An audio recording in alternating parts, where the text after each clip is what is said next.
Question for both of you guys. With this O-line, have some different guys come in today and kind of moving some guys around. I mean, what stood out to you about some of the performances of these younger guys and just kind of new guys at the positions? Yeah, like you said, there was some movement. There are people that had to step up, and it was really great to see people step into those roles, embrace it. We had some shifts, throughout the week. There's a lot of change, but everyone was ready. Everyone adapted. There are guys that got opportunities that hadn't played as much this year up front, but when they stepped in, we didn't miss a beat. So to see people, and that really shows how prepared they were, even when their name wasn't called, because it's not really something you could just turn on at a moment's notice. The guys that stepped up, Dame last week, Tommy this week, and then everyone who was able to play. Those are guys that stayed ready, stayed prepared, so that when their name was called, they did a great job of stepping up and being what we needed them to be in the offense.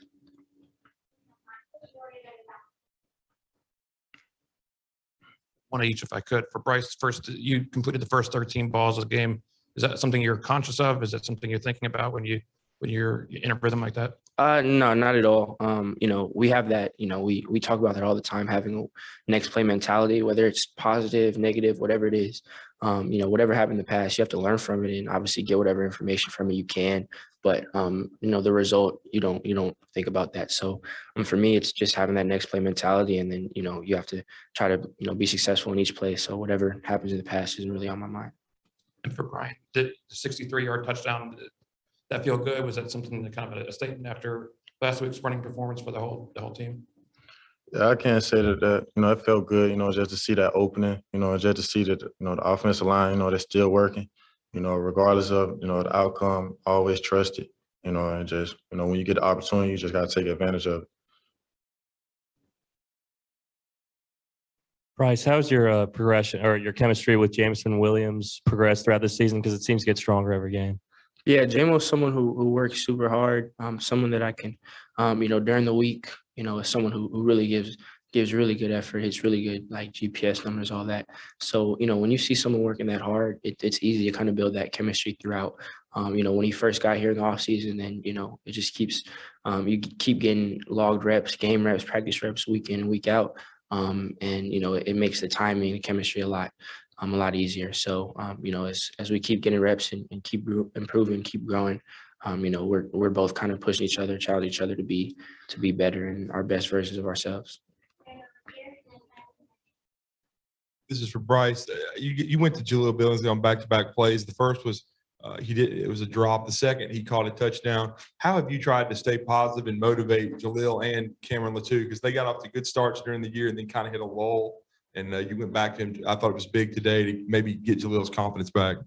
Yeah, I mean, it was for me, whatever it is, you miss a play, whatever it is. Everyone misses a play, at all positions. So whatever drop happened the last play, for me, I didn't lose any confidence, lose any faith. It wasn't being wavering. The next play gets called and he's the first read, and he wins. He runs a good route. And, for me, it wasn't thinking about anything that happened in the last play. I have a bunch of faith in Jaleel. So, whatever happened the play before, again, that next play mentality, I didn't look at him any different, view any different. I knew he would just make the next one, and ran a great route, made a good catch, and, he's able to make the next one.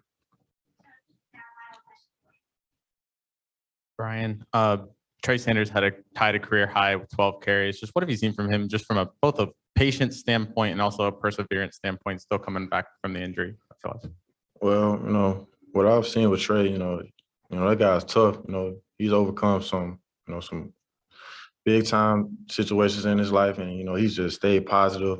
Kept his head down, kept working. Trusted.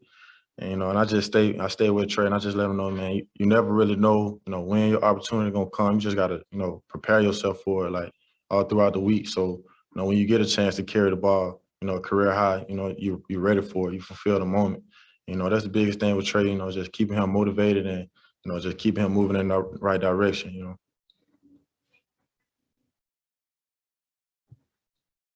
Quick question for both of you on celebrations. First, Bryce, you always find JMO and do that kind of bow thing with him. Why is that? And then Brian, for you, you shook the hands of each of your old linemen. I think after it was a 1-yard touchdown. Just kind of what led you to do that? The reason in origin is, it's pretty top secret. There's like you got to sign a contract with blood and all that, so I can't like really get into it on the origin. But whenever we get a opportunity to celebrate, you got to enjoy the moment while it is. Obviously, we're on the sideline, it's about the next play. We're on the field, it's about the next play. So anytime we're able to get in the end zone, you enjoy it for the time being, and then you got to have that next play mentality. But I couldn't reveal the origins. It's just I got sworn into it, so I'm sorry about that.